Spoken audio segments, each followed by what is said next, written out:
Greetings and welcome to Flanigan's Ecologic. I am your host, Ted Flanigan, and today I'm very pleased to have Jigar Shah back on the podcast. He is the first guest that I have interviewed 3 times, and that says something. We talked back in March of 2021 about financing a sustainable infrastructure. We talked again in 2022 about using federal funds to advance clean energy projects. Jigar's had an amazing career. We'll talk about his current position at Multiplier. We'll talk about what he accomplished at the US DOE for 4 years under the Biden administration. He's had an amazing career. Very happy to have you back on the podcast, Jigar. Thanks so much. Thanks, Ted. I think that, the reason you bring people on multiple times is because, they're not articulate enough to actually answer your questions the first time. You're being way humble. You're being way humble. But 30 minutes goes awfully fast too. It does. But tell me about Multiplier now. You've got a new position in life. Yeah, I when I left the administration, I went on a listening tour and called up 100 of my favorite CEOs and sort of said, "Hey, what's going on? I've been in this other game for 4 years, and so I haven't talked to you in a while." I think it's very clear in this moment that the clean tech sector has never been more relevant. The solutions that our entrepreneurs are creating are, meeting the need for load growth and meeting the need for the electrostate and all of those things. But they're not having consistently good exits, right? And when you look at the venture capital community, they're saying, it's clean tech's fault, right? Like the sector is flawed in some way. And, I don't know that that's true. We certainly have different dynamics in the tech sector. But I think that there's a lot of CEOs that are finding that getting to an exit is a lot harder than they thought. And I think that what Jonathan Silver and I determined was that they were following a playbook that was written by tech, and that playbook doesn't really work with clean tech. Like, we don't get 100x exits very, very regularly in our sector. We get 3 to 10x exits, right? We have lots of characteristics of our sector, which I'm proud of, but are not necessarily, echoing the tech sector. Let me follow up with sort of a naive question, because I'm not used to this term exits, but I take it this is a venture capitalist invests in a company, in a technology, and basically wants to get his or her money back. It wants to be able to exit with a profit after a reasonable amount of time. Yeah, and I'm talking more from the entrepreneur side, but yeah, most of the entrepreneurs I know set on this journey to do well by doing good, right? And they got the doing good part, but they didn't get the doing well part.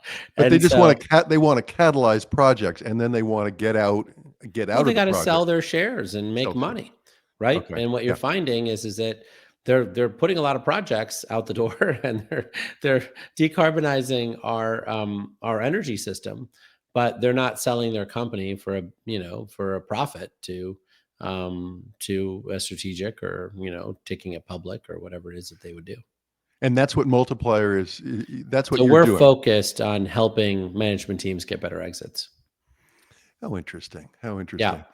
Now, how does that tie in with the current administration? Is the current administration a barrier to a better exit? No, like when you look at the returns in the stock market, right? The returns in the stock market under the first Trump administration were, off the charts, and the return in the stock market for the clean energy sector in the last 7 months have also been off the charts. So, Trump talking badly about the clean energy sector seems to do well for our stock prices. So that, I think that part is good. But I think the mechanics of teaching entrepreneurs what they should be doing differently to optimize for an exit versus optimizing for doing more good in the world, it might be a little bit different, right? Because the person who wants to buy your company needs a certain set of milestones to be completed. And Yeah. those milestones might be different than what you're optimizing for just to sell more services. Right. And I think a lot of people conflate the two. They just think, well, if I sell more and I'm more profitable and I'm bigger, then people will want to buy me. And I was like, maybe. Or you might become so big that the company who's your natural acquirer says you're too big for them to buy. Right. That, they wish you were half the size Yeah. because they can't afford to buy you at the current valuation you're at. Now you've priced yourself out of the market. Really? Now, you must be a very, very busy guy. Did I read correctly that you have 250 clients for Multiplier? No, no. Oh, I definitely okay. don't have 250 clients. I have 250 CEOs that I've talked to Oh, okay. about Multiplier, Yeah. but I certainly haven't signed all those folks up. Okay, great, great, great. So that's taking up all your time? I thought you might have gone back to generate capital, but I'm wrong about that, I take it. No, I mean, I was forced to sell all of my stock and generate capital when I joined the administration, and so going back there didn't seem like the right move. But I think, I'm glad to see those folks continuing to do good work in the space, and so I'm happy for them. And then I certainly do podcasting with yourself, and I also do some LinkedIn posts and work on some nonprofit efforts as well.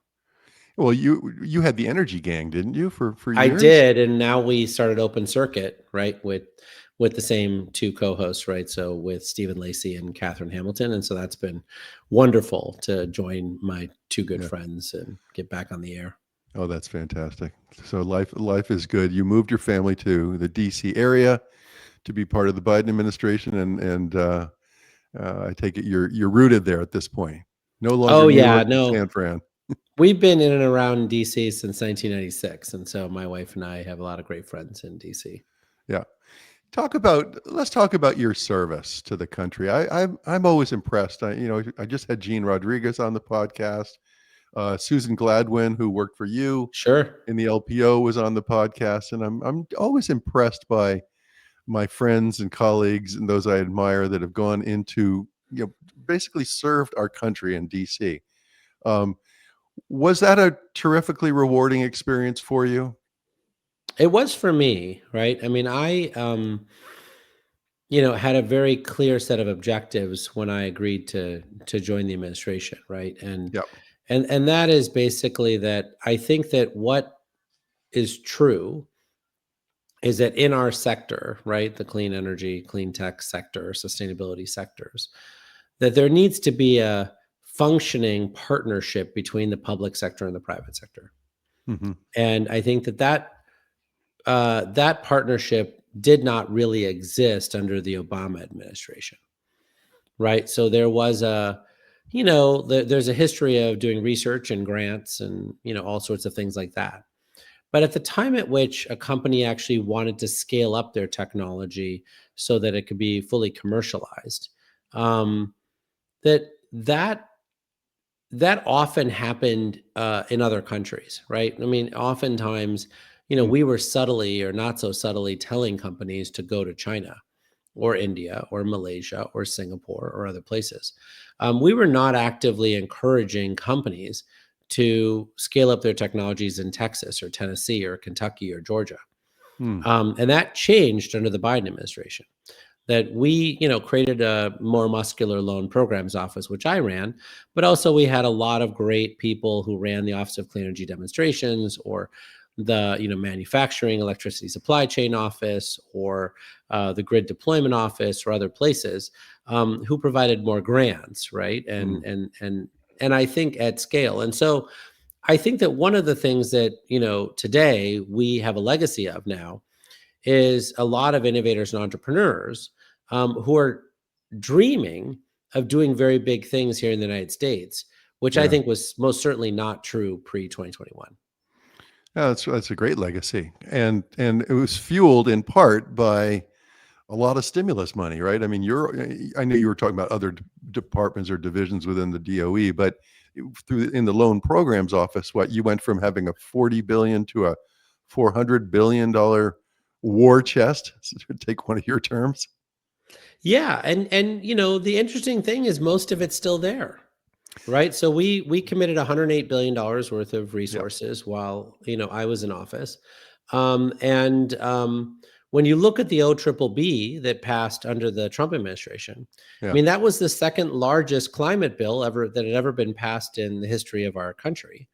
And so while they prematurely phased out the solar and wind credits, Hmm. and the EV credits and some of the other home appliance credits, they kept in place like a lot of the rest of the credits, right? So production credits in the United States, which were like 45X, or some of the hydrogen credits within 45V, or some of the carbon capture credits with 45Q, or the geothermal, nuclear, and battery credits, right, were extended through 2034, right? So I think when you look at how Hmm. many programs were left in place, and then the loan programs office was left with several $100 billion worth of loan authority.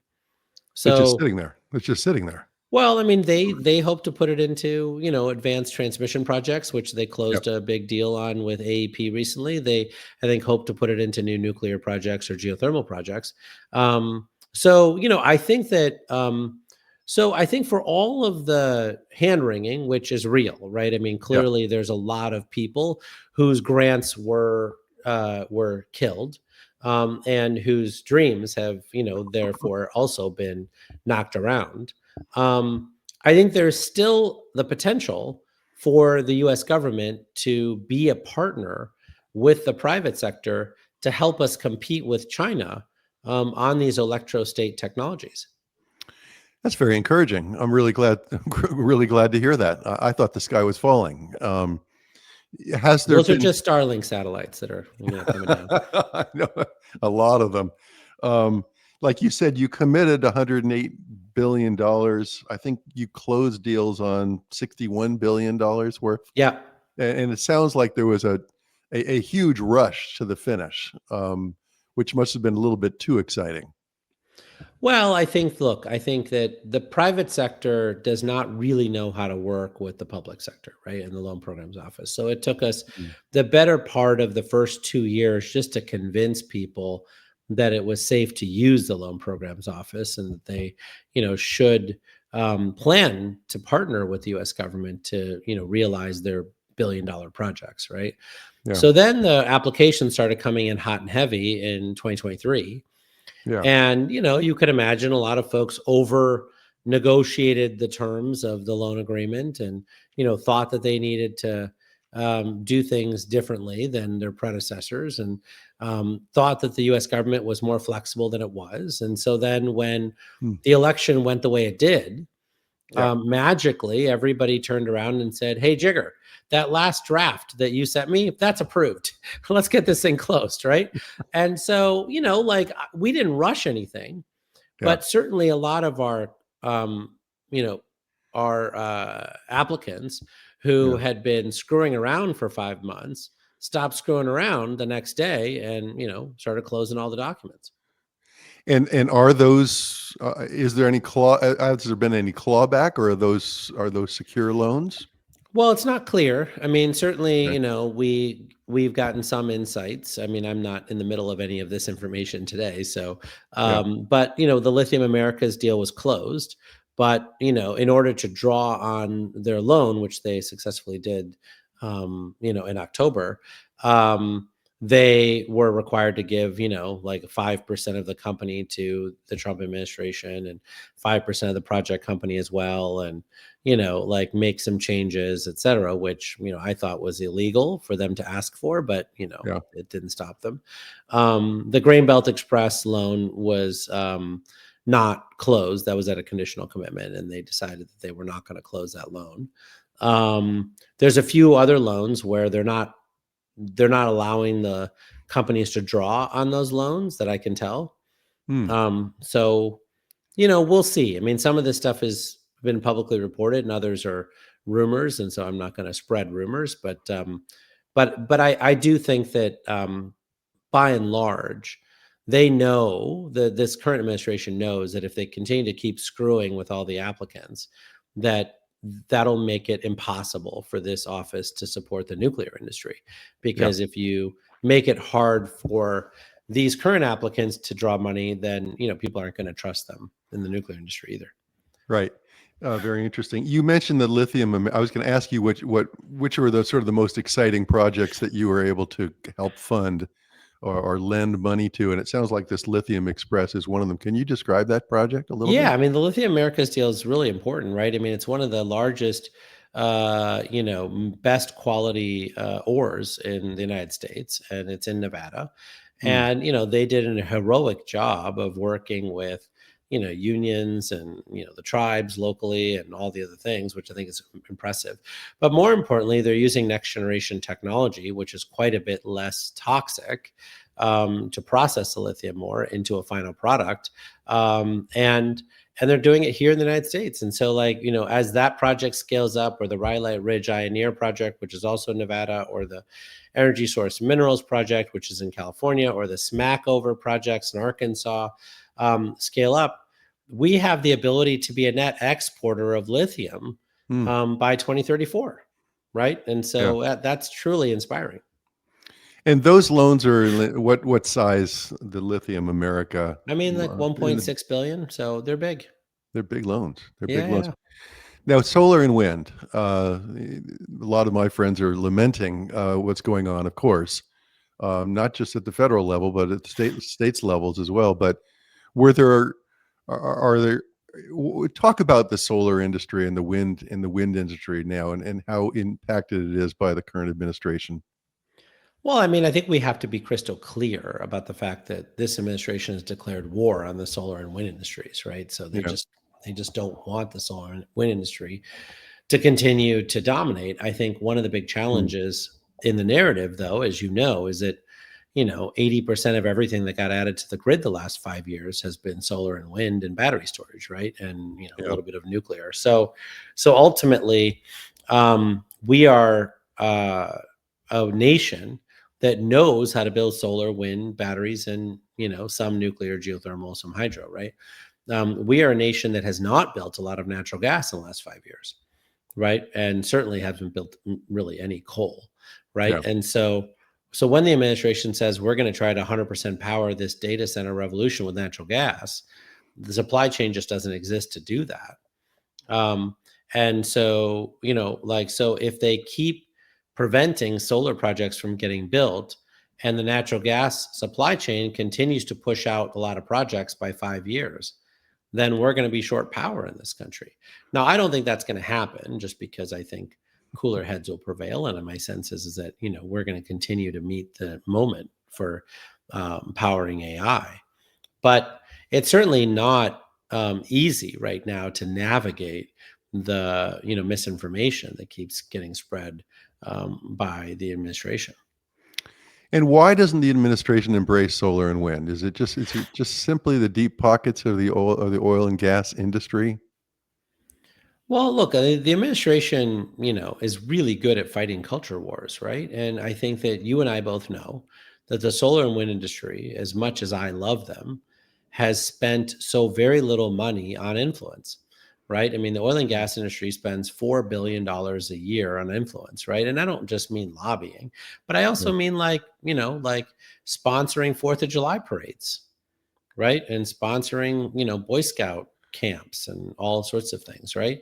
And our industry is a young industry. And so we are focused on our spreadsheets and selling the projects for the most amount of money possible. And so we rarely put, line items in the spreadsheet for sponsoring Fourth of July celebrations. And we rarely put money in there for sponsoring Boy Scout troops, or 4-H camps, or whatever it is, right? And so what happens is we certainly Mm. give $2 billion a year in property taxes and other stuff to local communities. So I'm not suggesting we're not having an enormous impact positively on the ground. But I think the amount of money that we spend reminding people that we spend $2 billion a year locally, It's not enough. and Yeah, yeah, is not a large amount of money. We just think our work speaks for itself, and it clearly doesn't. And so the administration was able to wedge an yeah, issue in there and get people to say, well, I think those wind turbines are terrible. Now, never mind that it's only 1.5% of the population who lives nearby. Then the other 98.5% of the population loves the property taxes that we're paying yeah. locally. that 1.5%, has got a champion in the administration. Yeah. Are you advising the solar and the wind administration along these lines to be more proactive with creating a culture and creating public relations around all the good that is being done by those industries? Well, advising is a strong word, right? Advising means that I'm actually like trying to be Yeah. helpful to them. Like, I mean, what I'm doing right now is forcing them to Mm. be better, right? And Yeah. so whether it's working within state legislatures to really mandate batteries at every single solar and wind site, or whether it's figuring out how we actually, you know, be fully responsible for the energy system, right? I mean, for a long time, our industry has, relished in the fact that it was alternative, right? That it was, Yeah. some sort of um, rebel force that, like Fringe. didn't Yeah. need to take full responsibility for the grid. Mhm. We now need to take full responsibility for the grid. We are the backbone of the grid today, right? The Mm. reason why the grid is more stable and better today than it was 5 years ago is because of us, right? That means that we have to 10x the amount of money we spend on the work we do in front of FERC. We have to 10x the amount of money that we spend on working with the National Association of Regulatory Utility Commissioners, right? We have to 10x the amount of money that we spend on figuring out how to help all these governors who are clearly, beside themselves with all these utility rate increases, Yeah. right? Yeah. We have got to have real answers to these questions. And I don't think our industry has been focused on those answers. They've been focused on building more equipment, which is Yeah. great, Yeah. right? But now Gotta do they it need, all. yeah, but now they need to like take it up a notch and say, what does it mean to accommodate AI load growth? I want to say yes to every one of these deals. I think that using more electricity is the key to human flourishing, right? And so I want us to say yes to every deal. What does it take for us to say yes to every deal and reduce everybody's bills by 20%, Yeah. Yeah. right? What does it mean for us to actually onshore and reshore our supply chain here in this country and not rely on, all of these imports from China? Yeah. Right? I think that these are big issues that we have to take full responsibility for. And I think our industry for a long time thought that they could get away with doing the absolute minimum. Mm. And now they're realizing that they're going to be forced to do the absolute maximum. Yeah. And in the case of solar and wind, what I'm hearing is pairing storage with those resources. Is that probably the predominant strategy to take Well, there's responsibility? lots of things. I mean, storage is clearly capacity in a Yeah. way that solar and wind is not firm capacity. It's, Yeah. projected capacity, right? You can model it, right? Yeah. And then, we also need evacuation of our power. So that means we have to upgrade the grid and get a lot more out of it than we're getting out of it now, right? So that means deploying Mhm. grid enhancing technologies, which is Yeah. $75 million for the whole damn state. It's like no money at all, but we're not mandating it, Mm. right? The same thing is true with putting in batteries strategically to be able to overload the injection site of a transmission line so that we can actually like use that transmission line more efficiently, Yeah. right? But it's also, figuring out how we reconductor, right? When you look at the AEP loan that we, Yeah. they did a conditional commitment for before I left office and now they've closed, that's going to reconductor these lines and get 70 to 100% more capacity across those lines along the same right of ways, right? I just think that when you think about how much responsibility our industry takes in making sure that all of these folks are deploying the very best technology that America has invented, I mean, it's been on the margins, right? I Yeah. mean, I think we're slowly starting to ramp up, but we have to take responsibility for how the entire system works. Yeah. Yeah. Now, you mentioned AI, and the importance of AI, the importance of electrification so that humanity flourishes. Uh, are you concerned about these enormous loads that are coming onto the system? Of course I am. Like, I mean, I think that, when you add 1,000 megawatt load in one location, it is by definition disruptive. And that disruption can, cause rates to go up, right? Now it doesn't have Yeah. to, because 95% of the time, 97% of the time, we have plenty of capacity for that load, right? It's only 3 to 5% of the time that we don't. And we can solve that problem with batteries. We can solve that problem with demand flexibility. We can solve that problem with lots of interesting technologies that we've invented, but we have to mandate that Yeah. gets solved. Because if you upgrade everything to handle that last 3 to 5%, well, then it makes the effective, Yeah. utilization of the system lower, and it means rates go up for everybody, right? And so I think there's a certain responsibility there. But I also believe that all of this, centralized bigger is better stuff is going to Mhm. get supplanted in the not so distant future. I think you're going to find, quantum computing and quantum portals at the edge will be Mhm. way more powerful and way more reliable. I think when you look at what happened to Amazon Web Services in October, where you had this massive outage of all of these popular websites, Yeah. it's very clear that it's not as dependable as people thought it was. And so I think having a cyber secure quantum portal is probably where we're headed. And that is, something that uses 1/10 of the total amount of energy consumption, and it's in a spread out fashion, so it has less disruption to the grid. And so I think Yeah. you'll see us move away from these large centralized data centers. Okay, very interesting. So this brings me to the sort of the nuclear question. Obviously Rick Perry is wanting to build the Trump Advanced Computing and Energy Center in Texas. At 4 gigawatts worth of nuclear power. Um, what's your view on that? I mean, are these SMRs in our future? Is that a cost-effective way of creating the electrification that we all see as beneficial?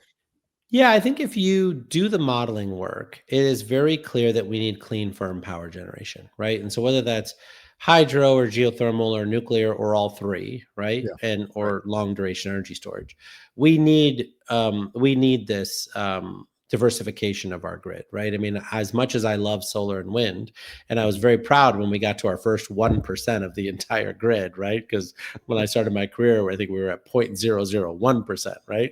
Um, like I don't think that solar and wind and battery storage should be 90% of the grid, right? So I just don't believe that, right? So I think maybe if we're lucky, we're going to get it to 50% of the grid, right? Mhm. And so, Mhm. that would be an extraordinary accomplishment for our entire industry and gives us years of growth. So people should not be taking their foot off the pedal. But we need a diversified grid, and nuclear's got to be a part of it. It's already 20% of our entire grid. And, I think it could, even just to maintain 20% of our grid, we're going to need to double or triple it.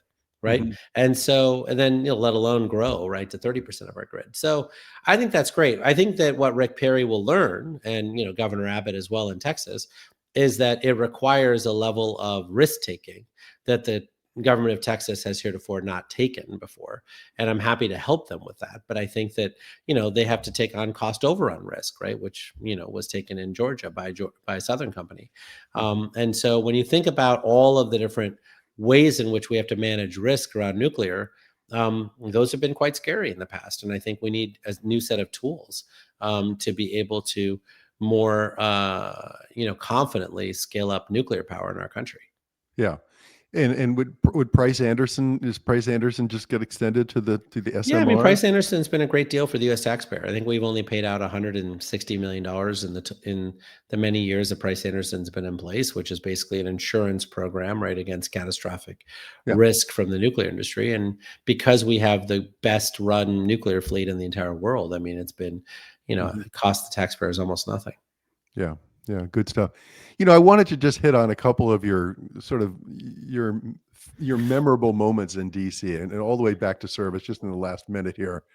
Um, when you think back to your 4 years in the Biden administration, what were some things that stick out? I mean, was it some of the were you in the Rose Garden? Did these guys did you take your son to the Capitol? What are some of the things that, you'll never forget? Well, look, I mean, it is most certainly the case that, when you get to be a political appointee, you get to bring your wife to certain events and you get to Yeah. bring your son to the Easter egg roll. And those are things. I have a 9-year-old who just is I turning know. 10 this week. And, Yeah, he's of an age where he'll never forget those memories. And exactly. that brings a tear to your eye. I think the other Yeah. thing, though, that it gets me very emotional is that I was able to convince hundreds and hundreds of my colleagues to join the federal government, right? We had, several hundred that joined the loan programs Mhm. office, but I got several hundred more that joined the rest of the Department of Energy, that joined the White House, that joined Department of Defense and others. And I got many people from the private sector to believe that serving in government was a noble cause, which for many of them, they had never even thought about it. And when I called them, they said, Jigar, like, why would you think I'd be interested? Yeah, Right. right. Yeah. And I think that matters. I mean, I think it matters that we were able to bring the nation's best and brightest people and get them to serve even for a few years. Right. And so that brings great joy to my heart. But I'd say the other big thing is that, look, I think China has abused the trade system, and they are now creating so much overcapacity that they're shutting down manufacturing facilities in India, in Brazil, in Turkey, in Jordan, in Ethiopia. Like, there's lots of places around the world that are getting disrupted, not just the United States. And I think the fact that we put forward a theory of the case of how one not only invents everything, which the United States does, but also scales up those technologies here, but also with our friends in Mexico or in India or Jordan or Turkey or Ethiopia or, Argentina or Brazil, I think has become a case study that now the Canadians, the British, the EU, the Australians are all trying to copy. And even this administration is saying, oh, wow, that really worked. We're going to keep some of that stuff going. And that brings great joy to me because I've never been a political person. I'm not really a Democrat or a Republican. I'm just somebody who cares deeply about entrepreneurship and innovation in our country. And I think that, that this is the lifeblood of how our country stays ahead. And I'll be damned if, we keep inventing everything and then shipping all of our technologies overseas to get scaled up. Thank you for your service. My Thank you. pleasure. Thank you so much. Thanks again for being on the podcast. Great to see you, and so appreciate your perspectives. Thank you for having me, Ted. That's it. Thanks for listening to Flanigan's Ecologic. We'll see you next time.